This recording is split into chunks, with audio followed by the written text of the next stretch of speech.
Have you ever realized that you love someone, but only after they were no longer in your life? I did. I realized that I loved that person, but I no longer had that person in my life, and that realization of me loving them, it came with so many consequences I had no idea about. I just had no idea. So I would like to read you the poem first, the poem I wrote about this situation, and then I would like to talk more about it. The poem is called Shattering Reflections.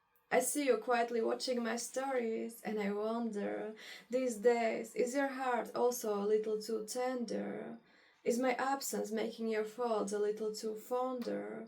Or am I just another of the girls in your successful conquer? You gave me all the signs you wouldn't, and I believed that security. I loosened my armor, but I never gained naivety, fully aware that the ending might come amidst this prosperity, and I believed in you, in us, that we would handle this with healthy maturity and not with screaming anxiety. So, how could you possibly tell me not to overthink when I told you I need the reassurance not to sink? You looking into the future made all the past vanish in a blink. I could see you were fighting with something in your head, trying to rethink, and I wanted to help you restore that link, but you didn't let me. You left me with, I wish you all the good wing. Leaving me to fight with my head instead, trying to forget with endless drinks. Your amazing actions wrote a 10 on my scoreboard. And then, 1 week later, the very same mind rewrote that record. 180 was there, probably my reward for giving my best, but the number I couldn't afford. It made me believe that I am stupid for not seeing, confused if I ignored it, but there was not any possible revealing, making it all terribly wrong, not understanding any feeling. The first blow that stopped me in my tracks, that made me violently escaping. The mirror was revealing the shattering reflection of broken eyes, the ones I couldn't even meet because it always resulted in heavy cries. I knew it would probably happen, but it still took me by surprise. And I'm not sure what was worse, this or the revealing clarity in your replies. Because you knew it makes me feel bad when my presence is tolerated, when I'm trying and get the feeling it is not appreciated. You knew and proceed to show me how perfectly you and my anxieties cooperated. So the unyielding liquid ink falling from my eyes left my heart decorated. Gosh, I don't even need to go back to that memory line as I have no option to decline because the crystal revelations are popping up without any signs, making me loudly whine. My head is dragging me through everything, hurting me the most now. And I know I need to sit in this hurt without trying to make any non-crying wow. Some of it is cruel reality, some only my mind's deadly bow, where I sadly need to listen to my breaking over and over again to learn how. But nothing could prepare my stomach for that one sharp elbow. Piercing edges poke from all sides, turning the most common things into triggers. One wrong word, one bad image, one painful sight, one runaway thought, they are all pointed daggers.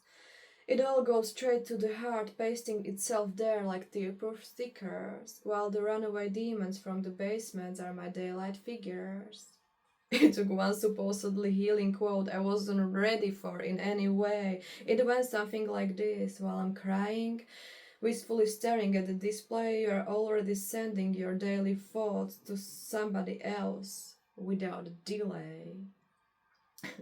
I think my whole body swayed while the solemn music played because nothing is okay.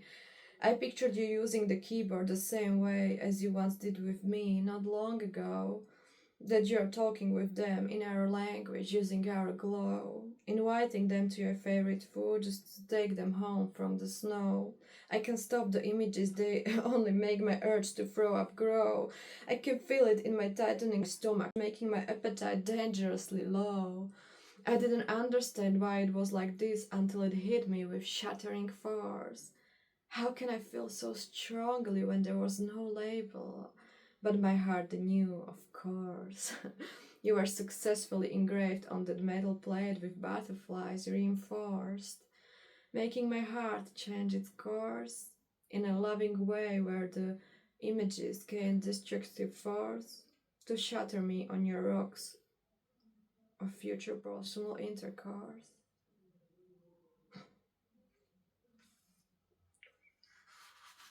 I wrote this in times when the breakup was very fresh, and me and the person that broke up, we still had each other's on social media. And when I was posting on Instagram stories, of course I was posting more at the time, like before I wasn't posting that much, but suddenly I broke up with somebody, so suddenly I was micro-influencer in my private account of 60 people, right? So I was posting stories also for that person to see like what they missed and that I was okay and etc. And looking back at those photos, this will be like sideline. Looking back at those photos, damn, I just don't understand how I could look so freaking happy on those pictures. Literally, when I look at the pictures from that dates, when I was absolutely heartbroken, shattered, in depression, crying non-stop, on those pictures, I look like I'm living the best life. So, this is the reminder for both of us that if you see the pictures online, if you see happy pictures online, it doesn't mean anything. Literally, none of us knows what that person is going through. Only you know. I think I fooled some of my friends with those pictures. I was posting so many happy pictures, and the fact is that I was truly feeling happy at those moments. Like, I was happy despite all the heartbreak. I had really beautiful moments that were filled with so much happiness. But the fact was that the happiness was like 5% of my days or 10%. The rest of it was heavy cries, sadness, heartbreak, not knowing what to do, not knowing what to think, being so freaking lost in my own world, in myself, that I didn't even know what's my name. So truly, if you see some pictures, just know that it might not be reality, and especially in this age when we are all sharing like, highlights of our lives and what is happening to us, it can get so easy to compare yourself to that person, because I wasn't like, yes, I shared some happy moments, but I wasn't truly happy. If you would ask me back then, I wasn't happy. I just wasn't. So as I was posting those highlights of my days, or even sometimes like that was like my highlight of the entire week, because I was crying for 5 days straight. Like, I was crying every day, but like I was crying for 5 days straight, and then something happened, something positive happened during one day, so I posted that, and then when I came home, I went back to crying. So I was posting only those small moments. And before this breakup, I was never that kind of person who is checking, like, who is checking your stories. I didn't care. I never cared who is watching my stories or who is watching my photos. And especially as I have like a really personal Instagram account, my personal one, not my social media one, I just didn't care. But after we broke up, or I think it started even when we were still talking with each other, and when the things started to break down and when things started to get worse, I know that I started checking those stories, because the fact that I couldn't get a reply in like 2 days, but when I posted something on stories, you checked it in like 5 minutes. That person literally checked it in 5 minutes. That got my blood boiling. But also I think I didn't realize at the moment, but it was breaking parts of me. Like one part of my heart after another part. It was literally breaking me, but I was just, yeah, I was trying to find excuse for that person. But if you are going through this, and if somebody is not reply, and if you are, especially if you are in a romantic relationship, and if that person is not replying to you for more than 24 hours, and they didn't give you any like reason for why they are doing it, they are not worth it. They are not worth your energy. And I'm telling you this with so much kindness and with so much love, because these words are from my younger self. Because the way I kept waiting for their replies, or the way I kept trying to post some pictures just to see if I am still getting their attention, and then getting some endorphins from seeing that they saw my stories, like, are you kidding me? Like, that's not how it is supposed to work. That's not how it is supposed to work. Because what's that? If you should explain to me, if you are going through this right now, or if you went through this and you are still trying to search for some answers, tell me. Like, literally pause this video and try to tell me what's that, like, explain that behavior to me. And more so, would you do the same to them? Would you do the same? Because I know that I wouldn't do the same. And if I know that I wouldn't do that to the person that I care about, that I love, then why am I letting them do that to me? That doesn't make any freaking sense. Literally, it doesn't make sense. But I didn't know any better. So I was doing it. I was posting those pictures. And so it started at the time when we were still together. But even after we broke up, and the fact is that when we ended it. No more communication happened ever since. Nothing happened. Literally nothing happened.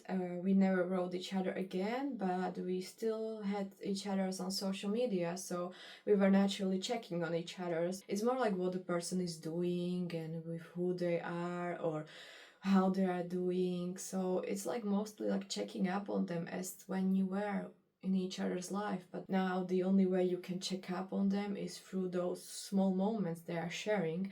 So we were watching each other, of course we were watching each other, and I just saw that he's watching my stories, and I think that brought some sadness. It's like, it's such a weird feeling. Oh gosh, I don't want to cry.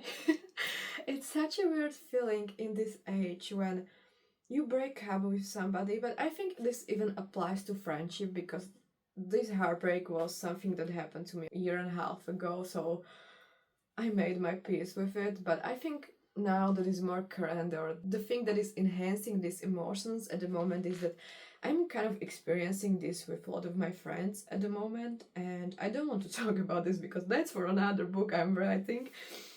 But it's the fact that this age can be such a sad age. I had some friends that I used to think that they will be on my wedding and that I will really grow up with and get old with.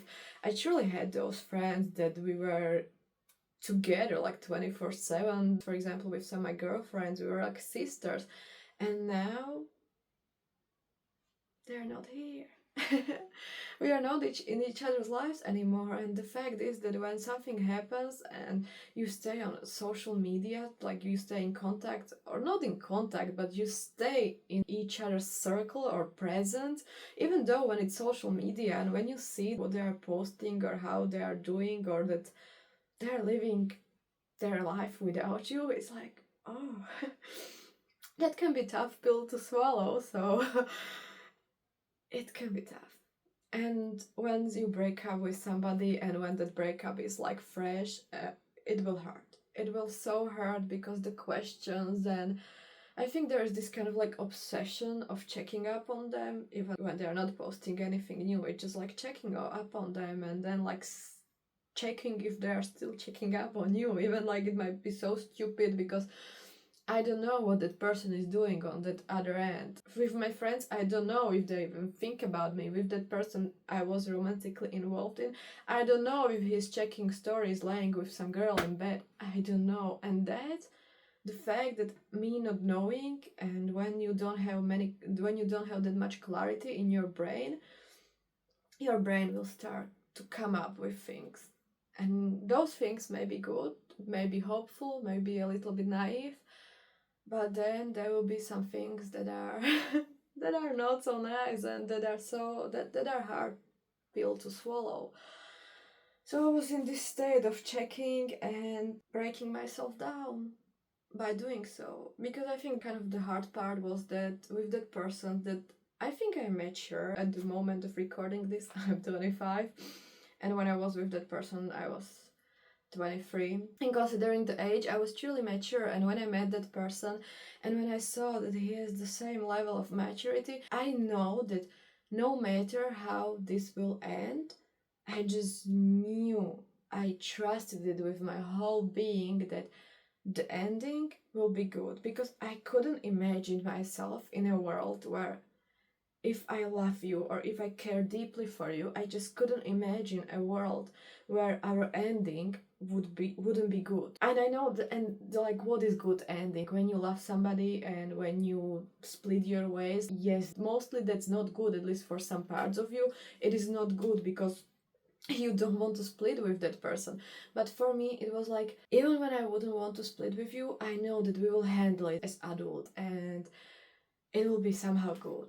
But yeah, it didn't really happen, because even though parts of it, how the ending happened was good, but maybe what hurt me the most, or the relationship or the ending for me, was that it got dragged.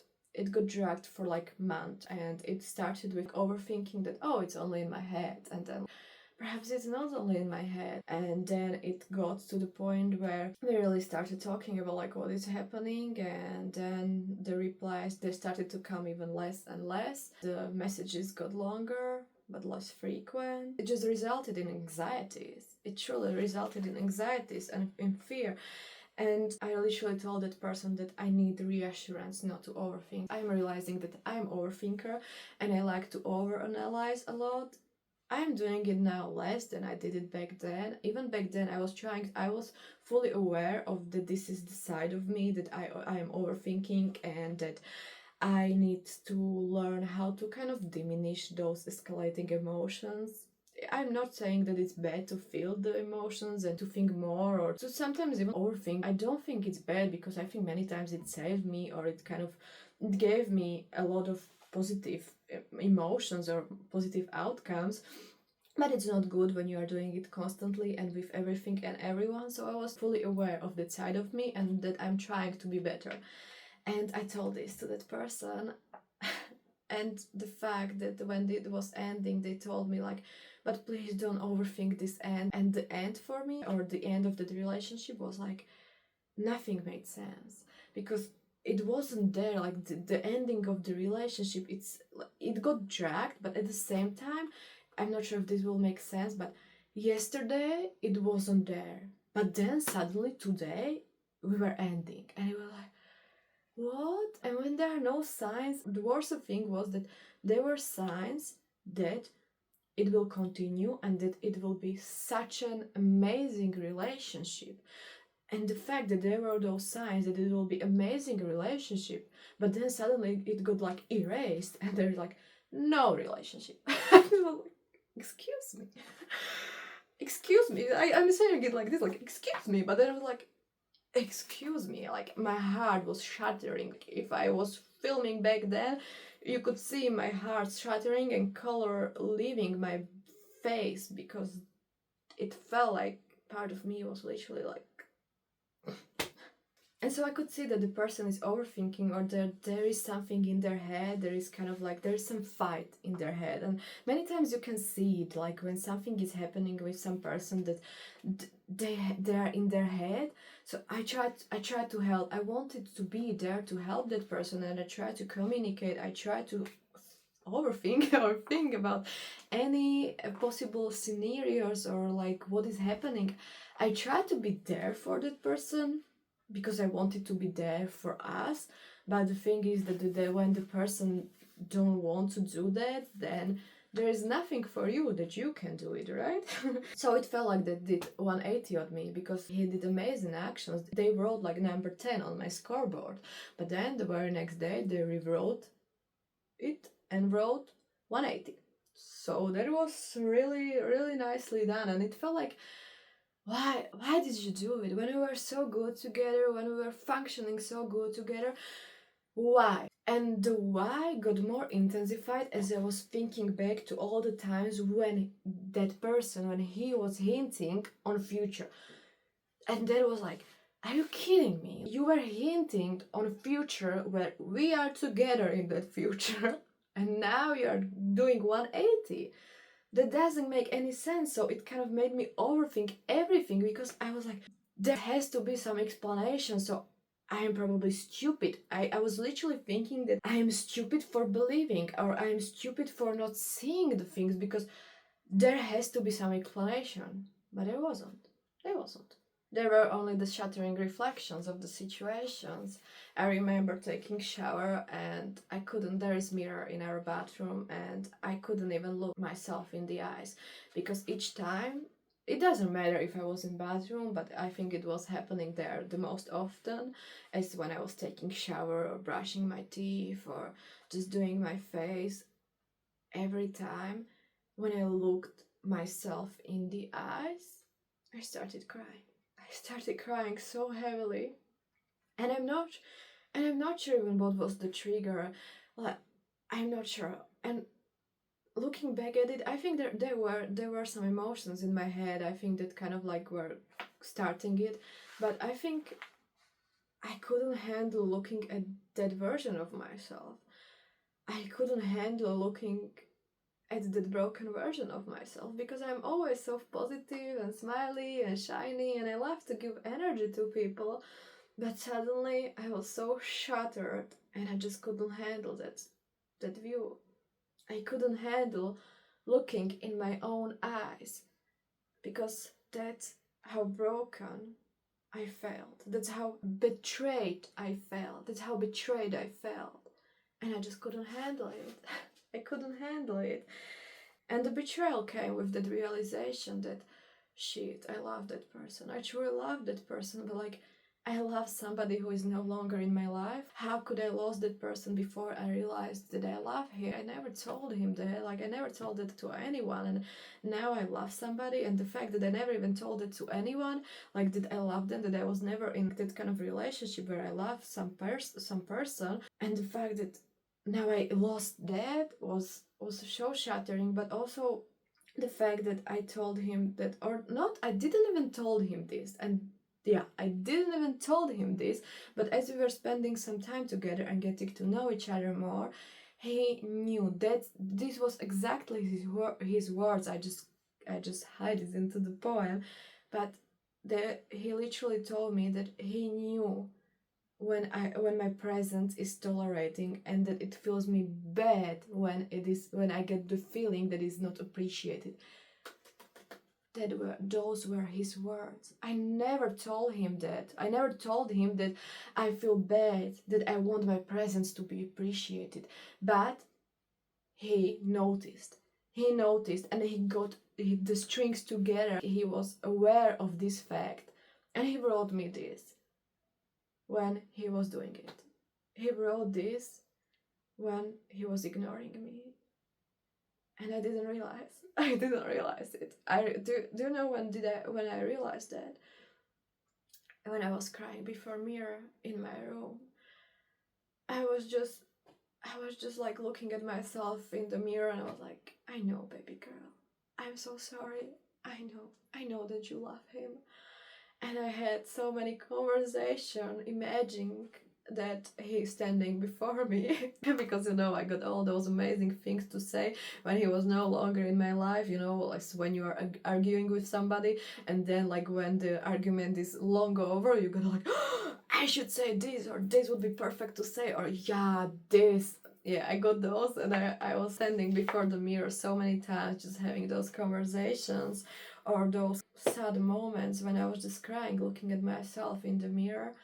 And when this crossed my mind, when I got back to what was happening, when I kind of was trying to untangle the mess that I got stuck in, these were the realizations that you were doing it, you knew. And the fact that the person knew that this is making me feel bad, that it is hurting me, and the fact that he still did it was like,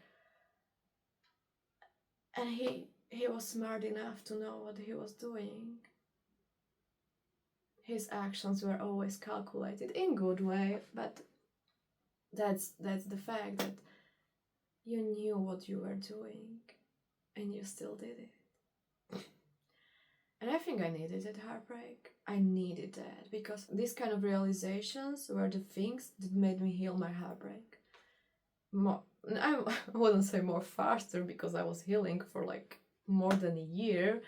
I was healing for a very long time from those 5 months, but it surely made me heal when I was realizing all those things that he said to me, or even the fact that I was standing before the mirror and having those conversations with myself and kind of like imagining all the things. That was the thing that truly helped me heal, because it felt like my head was dragging me through everything, and part of me, it was like, why am I hurting myself? I was literally hurting myself with some freaking scenarios or overthinking the things that weren't even real, or maybe they were.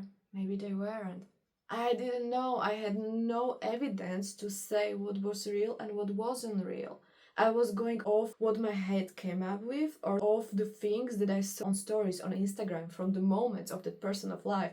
But when I think about it, if he was going on of what he saw on my social media, that would mean that I was over it, that I was over him, that I was healed like in 2 weeks. And that's what I'm trying to say, that it's so fake, and he might thought so many emotions about me, seeing me so happy and smiley. I don't know what he thought, but he may come up with some scenarios which is the same as I did. I came up with so many scenarios of what happened and what did not happen, because that's what we are doing, and that's what helped me heal, because everything was triggering me. One bad word, one bad image, it all felt like it went straight to my stomach. It not even to my heart, because my heart was already shattered. There was nothing left for my heart, but it went to my gut. It was that gut feeling, and that like that punching and twisting the knife. That's how it felt. I wanted to puke. I wanted to puke, and I didn't want to eat. Like everything was making me in the thought of him being out there with some other girls or going on dates. And this is not even about sexual connection, but even like trying to have, I think the mental connection was even the worst. They're trying to even be with some girl, with some woman that was like, my appetite was so freaking low. And if you're going through this, just try liquids. Try liquids. Try to fool your mind somehow, because for me, I never expected that I never expected, or I never understood how women can lose so much weight after they break up with somebody. How is it possible that the woman will get such a glow up? Do you know how it is possible? Because when the woman was truly in love, when she was feeling something, and when somebody will break her heart, I'm not saying like man, woman, it doesn't matter, when something will break a woman's heart, but I think that the men have this kind of special talent of on how to break our hearts. And I understand it now, how the woman will get all the glow up and how they will lose so much weight. Because the things that are going on in our heads, we cannot eat. We literally cannot eat. I was not able to eat because I was imagining all the things that may even not be true, and that's the fact that I was fully aware that it might not even be true. I was aware of that fact, but I couldn't stop it. I couldn't those things were so heavy and the emotions were so intense. My mind was whispering to me, it might not be even real. That's the thing that you come up in your mind. It might not be real. I was aware of it. But I couldn't, that the voice was so quiet that it couldn't get past the main voice. It couldn't. So I was not truly eating that much. I was eating something, but considering that I love food and everyone who knows me personally, they're like bribing me to go out outside of my apartment with food, like, yeah, come, we will have a cake. Like literally, they're bribing me with cakes and food, so I will come, so I will go outside of my apartment. And the fact that I didn't really eat after this breakup, or that I couldn't eat that much, that I wasn't even enjoying food, that was I didn't expect it. And I think that's like another like stupid thing that you don't expect when the heartbreak will hit you, because with the heartbreak, yes, like you will expect that you will be sad or that you will be crying a little. But these are the things, like for example, not enjoying your food, not being able to put on your favorite clothes because you were wearing that with that person. There's like the small things that kind of hurts the most with the heartbreak. And when all this understanding came, and I went back to the memory line, with the memory line of what was happening and what was that person saying to me, and I think I don't want to mention it because I will keep this personal, even though it's not that bad. But looking back at those memory lines, there are things that I just didn't saw that. I didn't saw them. Or I saw them, but I was ignoring it. Literally, that person was saying to me what he will do, or what there is chances that he will do, and I was like, yeah, that's fine. It doesn't matter. I was like, I just didn't see it. I still want to be with you. I was overlooking so many things, and I wasn't putting that much weight on those things because I think I didn't want to believe that those things are true, or I didn't want to believe that that those things that he just wrote me were real, that he truly meant it. Because for me, it was like, I don't believe you right now. I don't freaking believe you. I don't believe that these things you just wrote, that you are really meaning them. I don't believe you. Because I couldn't believe it, because I couldn't imagine how that would be true in any universe. Because for me, this like nonsense. So how is it even possibility to you? And I was kind of shielding myself or those things from my mind, myself from those things. It's not like I wasn't paying attention, because I was rereading those things couple of hundred times, and I was aware of those things, but I just couldn't kind of like grasp it truly in my mind.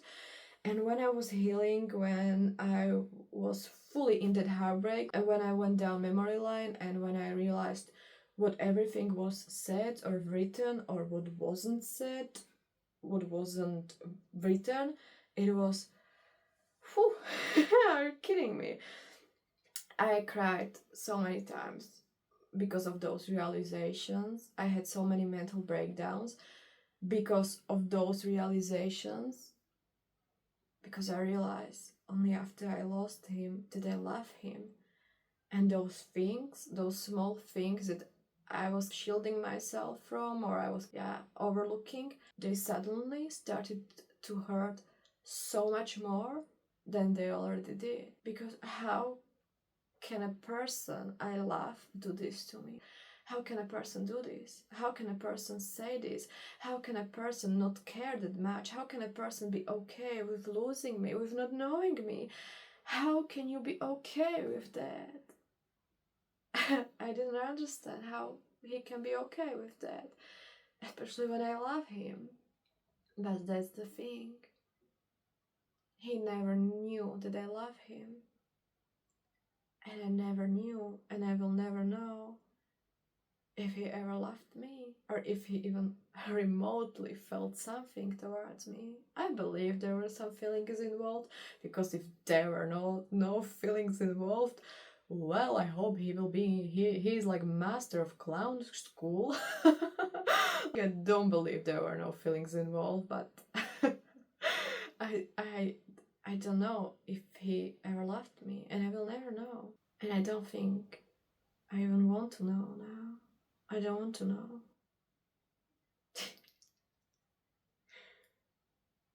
Should I say more? Like, there is nothing more to say to this. It just shattered me. It just shattered me. That realization shattered me.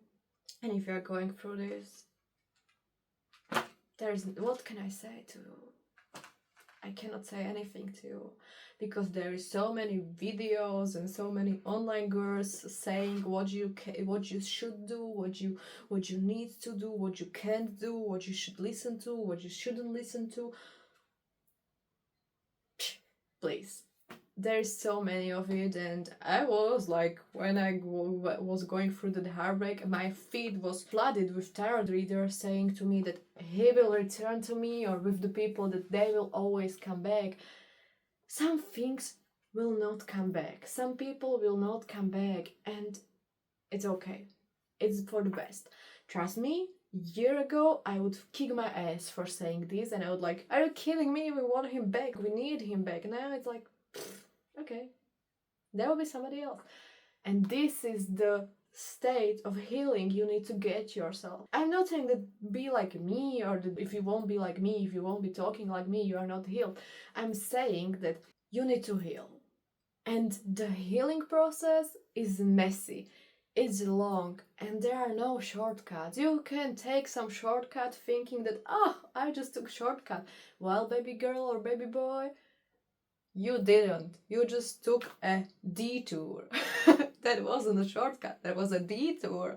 And you will be back to the place where you started, because you need to heal. And I won't be saying to you that don't have your hopes high. Maybe he will or she will contact you again, or maybe the thing that you lost, and this doesn't even need to be romantic. Maybe the thing you lost, maybe it will come back to you, because if it's meant for you, it will come back to you. And I know this is the thing that all the tarot readers say, but the thing is that don't be so tied to that outcome that it will come back to you. Because I was tied to that outcome for so long that it will come back to me. And every time my phone beeped, I was like, is it him? Is it him? And looking back, it's like, I'm sorry, baby girl, it was never him, and it will never be him ever again. So it's like, don't be tied to the outcome, and don't listen to tarot readers that much. Don't listen even to me. I was supposed to meet the love of my life already. Like, during the past year, I was supposed to meet the love of my life like a couple of times. Well, I'm still more than single. I haven't been on date. I don't even remember how am I supposed to act on the date. Like, I'm single. Nothing happened. The tarot readers told me that it will happen. The only things that happened to me were the things that I was proactively doing or thinking. And that's it. So, I wish you nothing but the best. All the healing. It doesn't matter what way you will take or how your healing will look like, how long it will take. The only thing that is important is that you are healing, and that's it. So that's it. And remember, you are loved, you deserve to be loved, and you matter. And I love you. So that will be all for this video. If you're curious about this book, it's available on Amazon. Paintings are available on Etsy, and there are already a couple of these videos out on my YouTube channel where I'm talking about, or I'm also reading poems, another poems from this book, and we have still couple of poems more in this book, like 20, more than 20. So this is my online diary where I'm talking about this book and my emotions and what I went through, and hoping that I will help somebody with these videos. And that will be all. Have a nice day. Love you. Bye.